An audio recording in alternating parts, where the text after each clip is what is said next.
The story kicks off with a kid lying in the snow, injured and bleeding out, basically thinking this is the end. But out of nowhere, a girl shows up and tells him to chill, he's going to be okay. She tells him it's not his time to die yet and wishes him luck right before he passes out. This protagonist is Nasa Yuzaki.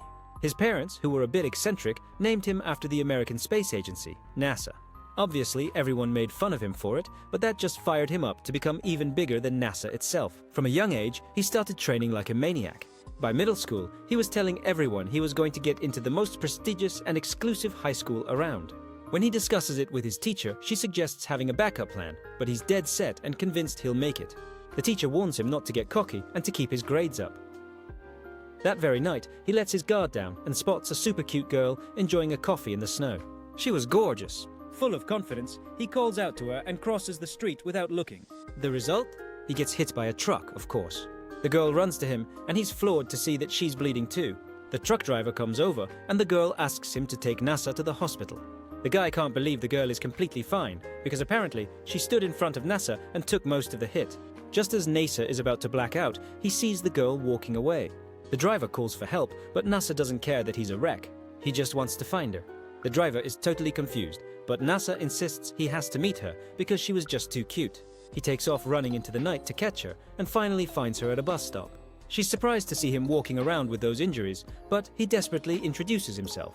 Being super nice, she lets him sit next to her, cleans the blood off his face, and even lends him her coat. She tells him she's going to call an ambulance because his injuries are serious and he could pass out any second.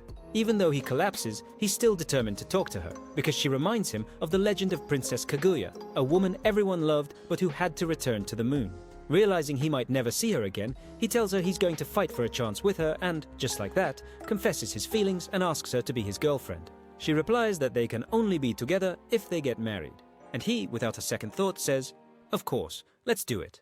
And the guy, not thinking twice, agrees right before passing out for good. When he wakes up in the hospital, he's in a wheelchair and needs time to recover. But what's really getting him down is not knowing the girl's name and thinking he'll never see her again. Even though he got amazing grades, he decides not to go to any of the fancy high schools. Instead, he starts working a bunch of jobs, hoping to run into her again. Unfortunately, time passes, and he can't find her anywhere. Years go by, and right on his 18th birthday, a girl named Tsukasa shows up at his door out of the blue, even though they barely knew each other. And the first thing she says is, "Hello, husband." He couldn't believe how beautiful she was. To top it all off, she pulls out a marriage registration form to follow through on their agreement. Even though Nasa thought it might be a scam, he decided to sign it anyway. After getting married, they properly introduced themselves, and Nasa felt confident that he was a good judge of character. On his way to the registration office, he realized that Tsukasa had never once made fun of his name. She told him that NASA was full of brilliant scientists and engineers who made humanity's dream of going to the moon come true. Because of that, she thought his name was wonderful and not funny at all. At the office, the clerk was surprised to see such a young couple, but he approved their registration and even gave them a small tree as a gift. After leaving, NASA still couldn't believe he had married such an amazing girl. But then it hit him. Now that they were married, they were going to live together in his apartment. He realized he wasn't ready to share his space, and, to make matters worse, his bed was tiny, barely big enough for him. The thought of sleeping together in that bed made him super nervous. He started calculating the average size of a man and a woman, and concluded that even squished together like sardines, they wouldn't fit. And since it was late, he couldn't just go out and buy a new bed. They started thinking of weird positions to both fit. Dying of embarrassment, suddenly, Tsukasa seems to read his mind. She shows him her suitcase and kindly pours him more coffee. While they chat, she drops the bomb that she no longer has a place to go back to. This stuns him, and she finishes him off by saying her plan was to stay at his place every night from now on, because that's what married couples do. Since the bed was so small, she had thought about getting a hotel for the night. This made him incredibly sad, but she cheered him up by reminding him that she was his wife and would be back in the morning. Sitting on the floor, Nasa couldn't stop wondering why his wife would want to marry him, remembering their strange first meeting. He asked her straight up why she agreed to marry him when they barely knew each other. She threw the question back at him, and he simply replied that he loved her. Tsukasa said that she wouldn't marry someone she didn't love either. When she gets ready to leave, Nasa runs after her and insists that she stay. He promises he'll do whatever it takes to get another bed, no matter how late it is. Deep down, he felt that if he let her go, he might never see her again. Tsukasa agrees, and together they start looking for mattresses and futons. Tsukasa is surprised that Nasa knows so much about futons and how they're made. He reveals that he has an almost perfect memory, leaving her even more amazed. On an impulse, he takes her hand, and they continue shopping like that, holding hands. When they get back to the apartment, Tsukasa tries the futon and finds it super comfortable. Even though Nasa is embarrassed to have a girl sleeping in his room, he can't help but think she's adorable. When Tsukasa looks for a bathroom and can't find one, Nasa explains that he usually goes to the public bathhouse in the morning. During their conversation, she mentions that he doesn't have guest supplies, like a toothbrush. So they go out again to buy Tsukasa some pajamas and other sleeping essentials. While she changes, Nasa waits patiently, and when he's done changing, he notices she's done her hair and thinks she looks incredibly adorable. That night, Nasa has a really hard time falling asleep while watching Tsukasa, who sweetly wishes him good night. Good night, my love, and sweet dreams. The cute little noises she makes while sleeping keep him up, and he notices she moves around so much she falls off the futon. Worried she'll get cold, Nasa gently covers her. For a moment, he thinks about giving her a goodnight kiss, but then realizes it wouldn't be as special if she's asleep, so he goes back to his bed. Suddenly, Tsukasa gets up, and he hears her drink some water before she, still sleepwalking, comes back to the room and accidentally takes his blanket. Despite the cold, Nasa manages to fall asleep.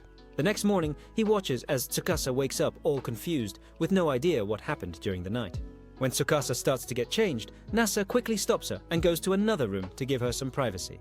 Tsukasa tells him he's speaking to her way too formally for a married couple. They both agree to use more affectionate nicknames, even though it feels a little awkward. Tsukasa takes the lead and starts making breakfast. Nasa can't help but think she looks super adorable in an apron. To his surprise, Nasa's fridge is perfectly organized and stocked with food. He's surprised Tsukasa didn't expect him to cook, but Nasa explains that he's done a lot of research on nutrition, which is why he always eats hot pots. They're nutritious and efficient. Tsukasa teases him a bit, saying that cooking isn't just a science. And to prove her point, she whips up an incredible meal that blows his hot pots out of the water. It's clear that Tsukasa is an amazing cook and can make just about anything if she has the ingredients. Curious, Tsukasa asks him about the public bathhouse, and they make plans to go. Meanwhile, Nasa secretly wants to see Tsukasa while she's bathing. Realizing he only has soap and shampoo, they go to the store to buy her moisturizer and toner. Nasa's mind is blown when he sees how many different bath products exist. When they get to the public bathhouse, they're warmly greeted by Kaname, an employee. Kaname is surprised to see Nasa with a girl because she thought he wasn't interested and only cared about studying. Nasa introduces her to Kaname, a middle schooler whose family owns the bathhouse. Kaname notices how close they are and asks if they're dating, but she's floored when they tell her they're actually married. As a wedding gift, Kaname lets them bathe for free that day. But as soon as Tsukasa goes into the bath, Kaname stops Nasa and demands an explanation in exchange for the freebie. She tells him she can't believe he's married. She thought he'd stay single until he was 30 and become an old man. In her shock, she slaps him, which gets everyone's attention. Kaname asks if he's told his parents yet, and he admits he hasn't, so she calls him an idiot. She also asks if they had a ceremony and scolds him for prioritizing efficiency over important traditions. Nasa thinks that Kaname, despite being a middle schooler, is very wise, and her words inspire him to try harder for his wife. While he's shouting his love for Tsukasa to the world, she happens to overhear him and gets a little embarrassed by the huge declaration in the middle of the street. In the bath, Nasa can't stop thinking about his wife, but suddenly Kaname comes in and teases him about his short stature. Your height? Of course, silly. That's obviously what I mean. Meanwhile, Tsukasa is also bathing and runs into Aya, the owner's eldest daughter, who fell asleep in the tub. Aya apologizes a million times for bothering her and asks if she can wash her back to make it up to her. Tsukasa is a bit hesitant, but eventually agrees when Aya insists that her family are experts at back scrubbing. Aya tells Tsukasa her skin is as soft as silk, and even compares it to an iPhone X, though she immediately apologizes for the comment. After introducing themselves, they realize Tsukasa now has the same last name as Nasa, which makes Aya think she's his younger sister.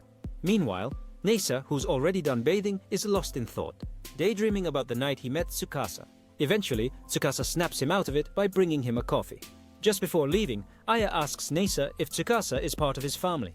Nasa, not getting the question, says yes, not knowing that Aya thinks they're siblings. Aya then tells him she knows Nasa because, a while back, when the bathhouse was struggling financially after her grandpa died and her dad left them for an idol, Nasa's brains were key to saving the business. On the way home, Tsukasa asks Nasa what he thinks of Aya. Nasa says he not only thinks she's cute, but that she's gotten even more adorable over the years, since they were in middle school together. When Tsukasa gets a little jealous, Nasa completely misreads the situation and thinks she's sad because they didn't have a wedding. They pass a church, and Nasa becomes convinced that Tsukasa wants a huge wedding with a beautiful dress. In reality, Tsukasa just wanted him to give her a compliment. Nasa runs home, leaving her totally confused, determined to do the impossible to make her happy. When Nasa leaves, Tsukasa goes back to the apartment and starts reminiscing. She feels lonely because there's no one there to greet her and is bummed that Nasa left her alone after their bathhouse trip. Wondering when he'll be back, she decides to clean the apartment to make him proud. But she realizes everything is already spotless. Plus, she's worried about finding one of his secret stashes. As a plan B, she decides to cook him a delicious dinner for when he gets back. Just then, the doorbell rings and, to her surprise, it's a girl named Chitose. Chitose makes fun of how crummy the apartment is, and Tsukasa slams the door in her face. Chitose came to get Tsukasa and take her to a better place, and she apologizes for making fun of her before. It turns out Tsukasa used to live with Chitose and her family, but left suddenly, which is why Chitose was looking for her. But Chitose gets a little too chummy, and Tsukasa tells her seriously to go home and let her grandmother Kiko know that she's married now. Then, Tsukasa goes back inside, leaving Chitose heartbroken by the news, crying on the steps. Nasa sees Chitose crying and goes to comfort her. She tells him that a family member ran away from home and won't come back. Nasa feels an urge to help her, as Chitose describes this family member as a free-spirited crystal butterfly. They keep talking, and eventually Chitose realizes that Nasa is none other than Tsukasa's husband. When Tsukasa comes out, Chitose gets furious, but Nasa introduces himself, and that seems to calm her down a bit, though she still thinks Tsukasa shouldn't be married to him. Nasa uses all his powers of persuasion to calm things down, but Chitose isn't having any of it and calls her bodyguards, who straight up kidnap him. Chitose interrogates Nasa, thinking he's a con artist. They take him to her giant mansion, where she tells him her plan. She's going to spread rumors that Nasa is cheating, so Tsukasa will divorce him. Chitose calls her maid, Charlotte, and orders her to get some compromising photos of Nasa. When Charlotte starts to undress, Chitose stops her, realizing they don't have to go that far. Her only goal is to make Tsukasa hate him. But while they're arguing, Nasa manages to slip away without anyone noticing. While exploring the mansion, Nasa finds a room with a rock on display.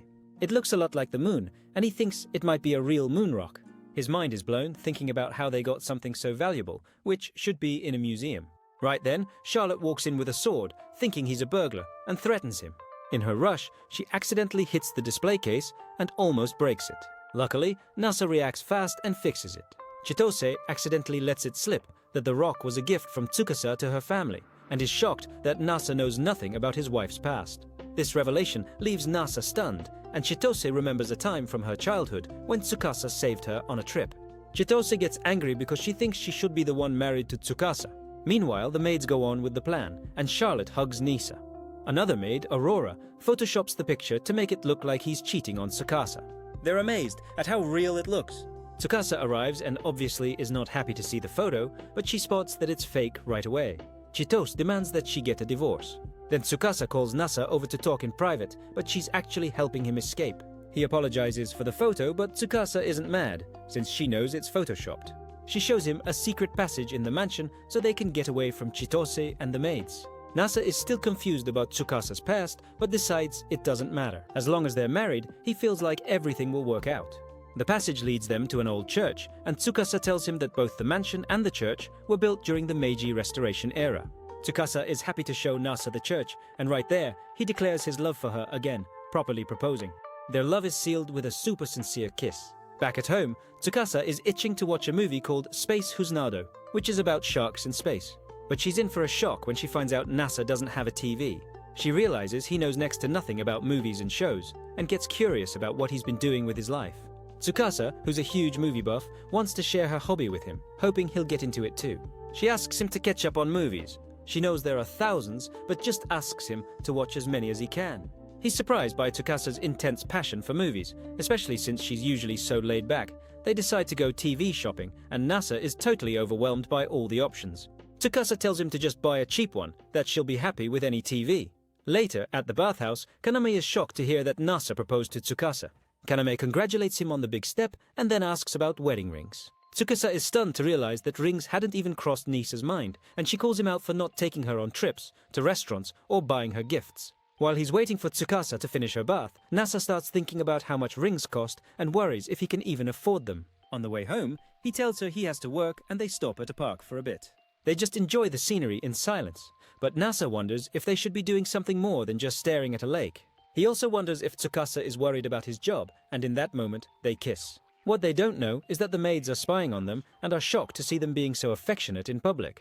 The couple is super embarrassed because they thought they were alone. After leaving the park, Nasa tells her he's worried she'll leave before he's done with work. Tsukasa tells him not to worry. While he's working, Nasa wonders if Tsukasa feels lonely and realizes that's what rings are for, as a reminder.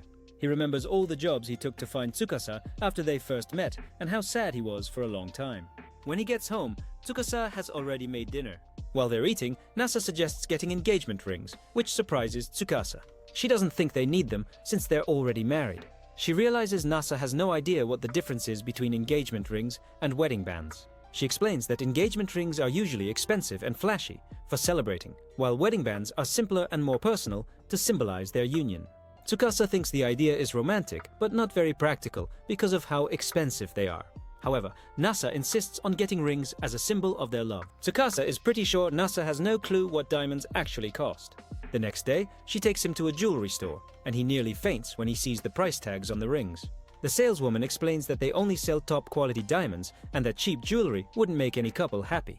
Nasa considers buying the rings, even if it means blowing all his money, since it's a once-in-a-lifetime thing. But Tsukasa steps in, and they manage to get out of the store. Nasa really wants to buy the rings, but Tsukasa insists they find something cheaper. They go to another store with lower quality stuff, and even though the prices are lower, they're still expensive. Later, Nasa confesses he wants to buy a ring so they can remember each other if they're ever apart. Tsukasa is really touched by this and agrees to go back to the cheap store to buy the most affordable rings they can find. Nasa wonders if a cheap ring is okay, but Tsukasa assures him that the price doesn't matter as much as the memory of buying them together.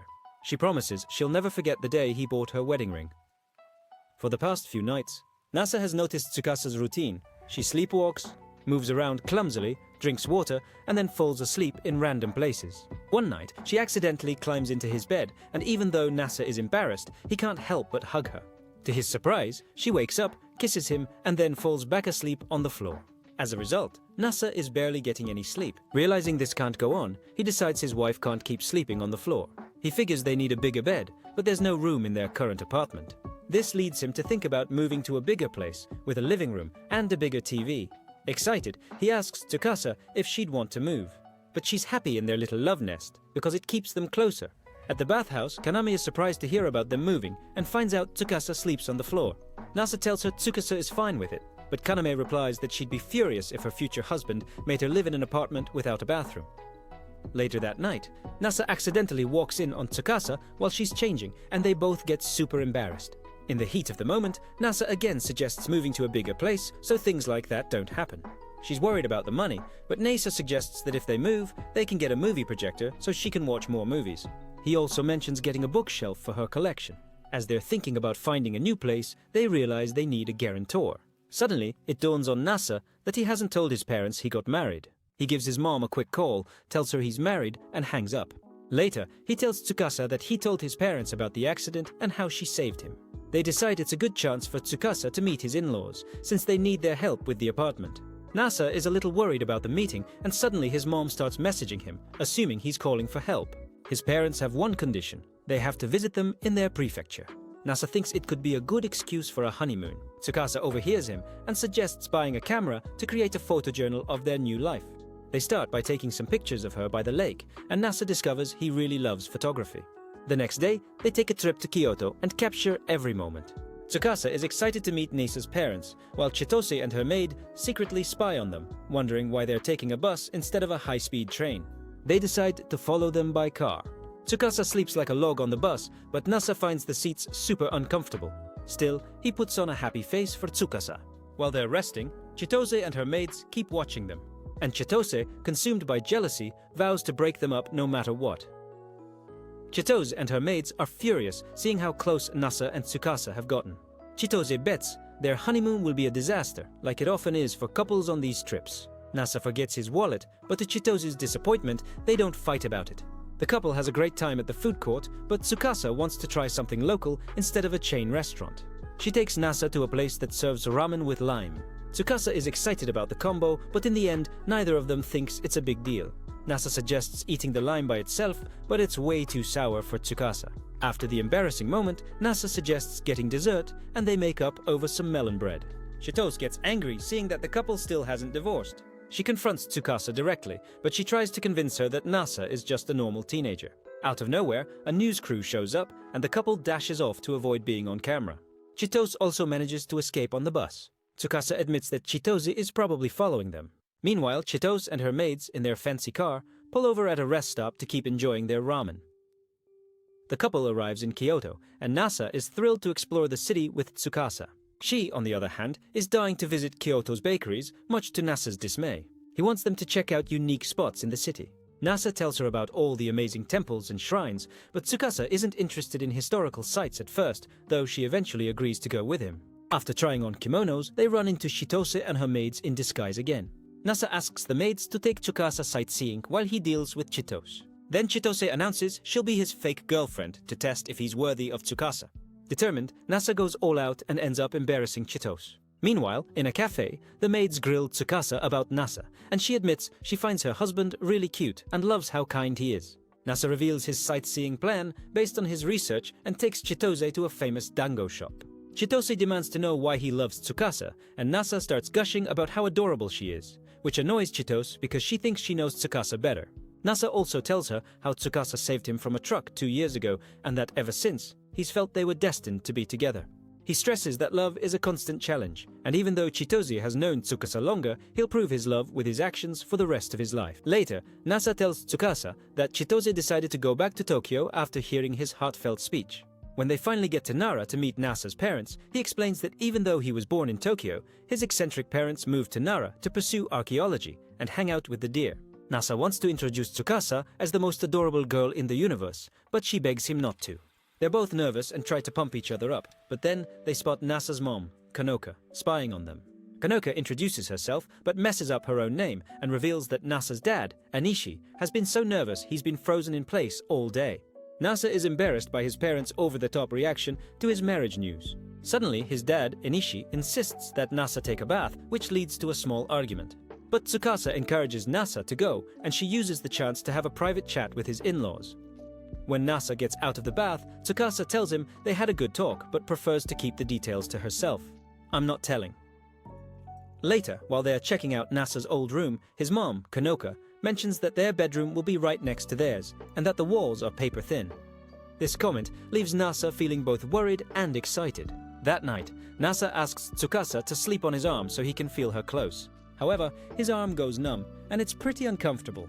Before falling asleep, Nasa asks for a goodnight kiss, and they share one. The next morning, Tsukasa surprises Enishi by calling him father-in-law and telling him Nasa is still asleep. Enishi has no idea what to say. Tsukasa tries to make small talk, and they visit Enishi's library. Enishi is blown away when he discovers Tsukasa can read ancient documents, which stuns Nasa, who had no idea she was into antiques. Later, Tsukasa suggests a fun plan for their time in Nara, taking pictures of Nasa at ancient shrines, even though she's not a big fan of those places. They visit the great Buddha statue of Nara, and Tsukasa takes a ton of embarrassing photos of Nasa. As they continue exploring historical buildings, Nasa is amazed by Tsukasa's incredible knowledge about them. When he asks, she just says she has a good memory. To capture a special moment, they take a sweet selfie together. Afterwards, Nasa takes Tsukasa to Heijo Castle, which is empty because all the buildings were moved to Kyoto. Tsukasa feels a bit sad, seeing that there are hardly any traces of the people who used to live there. To preserve their own memories, she insists on recording videos of herself. Tsukasa tells Nasa about the conversation she had with his dad the night before. Enishi thanked her deeply for saving Nisa's life and admitted they could never repay her. He humbly asked if she would continue to look after Nasa, and she wholeheartedly promised she would do everything she could. Before they left, Tsukasa gave his parents some funny pictures of Nasa. Even though the trip was a rush, the couple really enjoyed their time together. But when they got back to Tokyo, they got terrible news. Their apartment had burned down, and Nasa lost everything. Luckily, Tsukasa had all her stuff packed in her suitcase. The only thing that survived was the bonsai they got for their wedding. Nasa, ever the planner, was already prepared for something like this. He had insurance, his valuables in a safe, and all his important info saved to the cloud. Tsukasa, in a playful tone, confesses her love to Nasa. "I love you," which completely throws him off. While Nasa is relaxing in the bathhouse, Kaname teases him about his size. Since it's going to take a while to find a new place, Kaname offers to let Nasa and Tsukasa stay at the bathhouse for a bit. Tsukasa admires how kind Nasa is and how he's not afraid to accept help. They're excited about their temporary home. But Kaname is worried about her sister Aya, who has a crush on Nasa. Aya, who still thinks Nasa and Tsukasa are siblings, tries to convince everyone she's cool with having Nasa under the same roof. But she's completely oblivious to Nisa's wedding ring. When Nasa mentions he went to Nara to introduce Tsukasa to his parents, she almost puts 2 and 2 together. But nope. It's only when her mom comes and tells her flat out that Nasa is married that Aya finally gets it. And she's devastated, since she's had a crush on him since they were kids. Aya's mom tries to comfort her, reminding her it's nothing compared to the pain she felt when her own husband left her. Nasa feels guilty, but Tsukasa cheers him up, saying that Aya only failed because she wasn't brave enough. This gives Aya a confidence boost, and she encourages Nisa to take care of his wife, while she chases her dream of becoming a streamer. After a few days, Tsukasa tells Nisa they're running out of clean clothes. When he offers to take them to the laundromat, Tsukasa gets awkward and admits she'd be uncomfortable with him handling her underwear. They go through their dirty laundry from the trip, and the super nervous Nasa tries to do basic chores and fails miserably. Right when he's smelling the dirty clothes, Kaname catches him and says she can't wait to see more of his embarrassing moments. Nasa and Tsukasa go to the laundromat, where she patiently teaches him how to do laundry properly, since Nasa isn't very good at it. Super embarrassed, Tsukasa confesses she's out of clean clothes and is just wearing her tracksuit with nothing underneath, which shocks Nasa. Not wanting to miss this golden opportunity, Nasa takes a picture of her right then and there. Kaname insists that Nasa take Tsukasa shopping, so she has enough clothes, warning him that if he doesn't, they'll go back to being just roommates. At first, Tsukasa doesn't think she needs to, but Nasa reminds her she lost a lot of clothes in the fire. Plus, deep down, Nasa really wants to see her in different outfits. They go to Harajuku, where Tsukasa tries on all sorts of things. Nasa loves one outfit, but thinks it's a little too revealing. He helps her pick another one, and even goes with her to the lingerie section to help, though he's dying of embarrassment. Tsukasa takes his hand to give him some confidence. In the end, they decide it's better if she picks out her own underwear, and she leaves him there when he starts getting awkward. Even though the prices of the clothes make their jaws drop, they manage to finish their shopping. On the way home, a very nervous Nasa musters up the courage to ask if maybe one day he could see her in cute underwear too, but they drop the topic super fast because of the awkwardness. Although they're grateful to be staying at the bathhouse, Nasa thinks the room is a bit old-fashioned and is looking forward to moving out. Tsukasa is in charge of dinner and makes tonkatsu, a dish Nasa loves because his family is all about fried food. He thinks the pork with sauce is amazing, and Tsukasa proudly declares herself the queen of tonkatsu, saying she makes the best in the world. Nasa tells her he wants to eat her cooking for the rest of their lives. Kaname shows up with a melon as a gift, and the couple can't believe how incredibly sweet and delicious it is. They're super thankful to Kaname and promise to pay her back someday. Nasa tries to feed Tsukasa a piece of melon, and even though she gets a little embarrassed at first, he tells her he wants to share everything with her, the good and the embarrassing. The next day, Nasa's old landlord calls to tell him about a newly built apartment. Kaname gets mad at the thought of them leaving because she loves watching their crazy antics. Since he has a good relationship with the landlord, he offers them the same rent as before. When they go to see the model apartment, they're blown away by how luxurious and modern the building is. Holding hands, Nasa and Tsukasa are amazed by the hallways and doors. The views from the apartment are insane and leave them speechless. They find a bathtub with a view, and Tsukasa is already picturing herself taking winter baths. Nasa, on the other hand, is hoping he can share the bath with her. The couple is shocked by the huge bed, which is way bigger than their futons. However, they realize they went to the wrong model apartment, and theirs will be much simpler. Nasa dreams of working hard to afford a place like that someday. But Tsukasa thinks it doesn't matter where they live. She can make any place a loving home and be happy. Kaname tells them about her daily routine at the bathhouse, which starts at 5:30 in the morning with cleaning. After that, she goes to school. When Tsukasa offers to help her, Kaname says no at first because Tsukasa is a guest. But Tsukasa insists because she feels bad that the family is being so nice to them and she's not contributing. In the end, Kaname lets her help and realizes that the machines Nasa invented do most of the cleaning work. Kaname asks Tsukasa to clean the trickiest areas, and she's impressed by how spotless she leaves everything without breaking a sweat. While stoking the fire for the hot springs, Kaname thanks Tsukasa for saving Nasa's life and says she admires him for helping her family. Tsukasa is happy she was able to save someone and that she ended up falling for Nasa. Kaname leaves for school, and Aya, who was spying, complains about not getting enough screen time. Tsukasa asks Nasa about his favorite food and finds out it's not the cheap hot pot he always eats for health reasons. After doing some math, Nasa has figured out that his absolute favorite is curry. Excited, they head to the supermarket together to get the ingredients. On the way, they bump into Kanami's mom, who suggests they take a detour to a nearby park to do some stuff and spice up their marriage. But Nasa, being a total innocent, just keeps walking to the supermarket with Tsukasa. As they're walking home, Nasa says he's glad they're not a high school couple, because they'd have to deal with overprotective parents. Tsukasa teases him for accidentally leading them to an abandoned park and asks if he had any ulterior motives. Nasa clarifies he was just planning to kiss her, but she's hesitant because she just ate a garlic bun and feels self-conscious. This bums Nasa out a bit, but Tsukasa tells him she finds the park really peaceful, like they're the only two people in the world. In a surprise move, Nasa hugs Tsukasa from behind and realizes how soft she is. This catches Tsukasa off guard, but she admits she loves hugs. Nasa then asks if she's happy being married to him, and she says yes, because every day she gets to experience and feel new things. The two share a really sweet hug. Meanwhile, Chitose and her maids make the shocking discovery that Nasa and Tsukasa's apartment burned down. They grill Tsukasa to find out where she's living, and Chitose is horrified when she says she's living in the local park.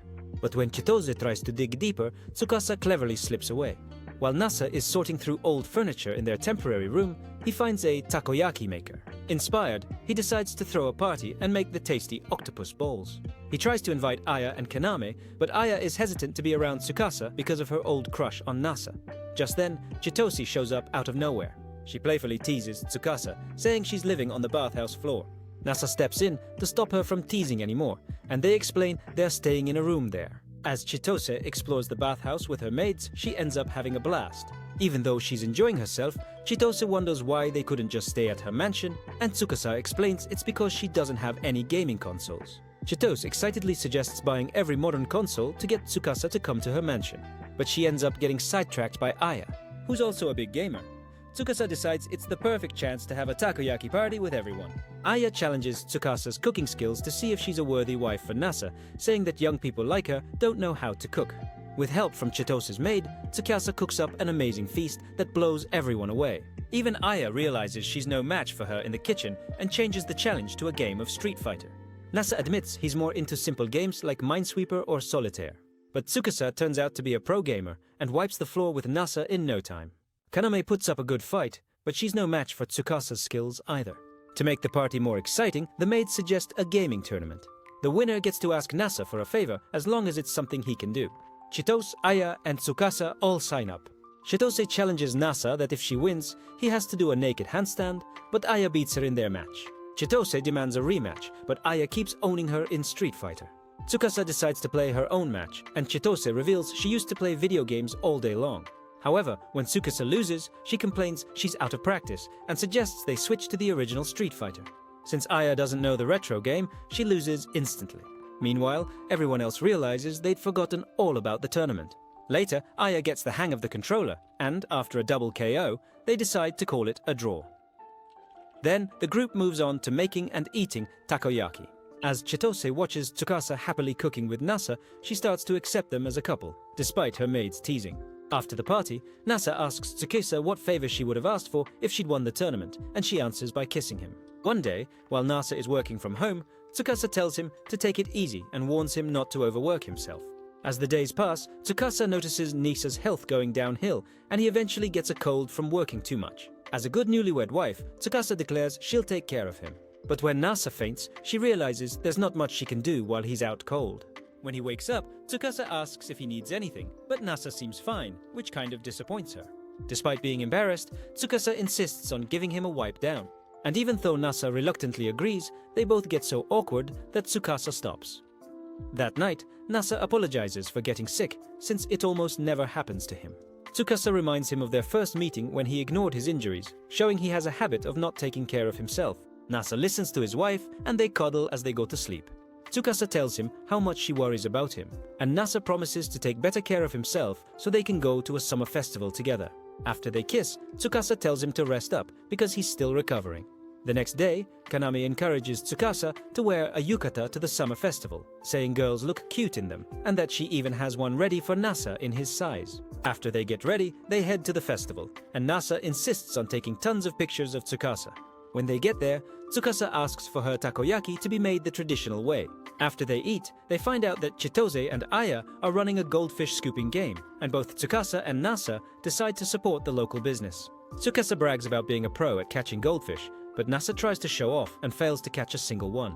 Then, they visit a nearby shrine where Tsukasa makes a wish for a happy marriage and for Nasa's health. Tsukasa admits that even though people might admire how efficient he is as his wife, she worries about him and will always push him to take better care of himself. Their friends join them to watch the fireworks, and Nasa confesses that he's taken a lot of pictures of Tsukasa that he cherishes, even if they're a little embarrassing. Together with their friends, the couple enjoys the summer fireworks, and Nasa says he wants to watch them with Tsukasa every year for the rest of their lives. But well, if you've made it this far, comment the word Tonikawa to let me know you've reached the end. Here on the screen, I leave you with these two cool videos, just like the person watching this video. See you next time. Take care, drink water, take a shower, and bye.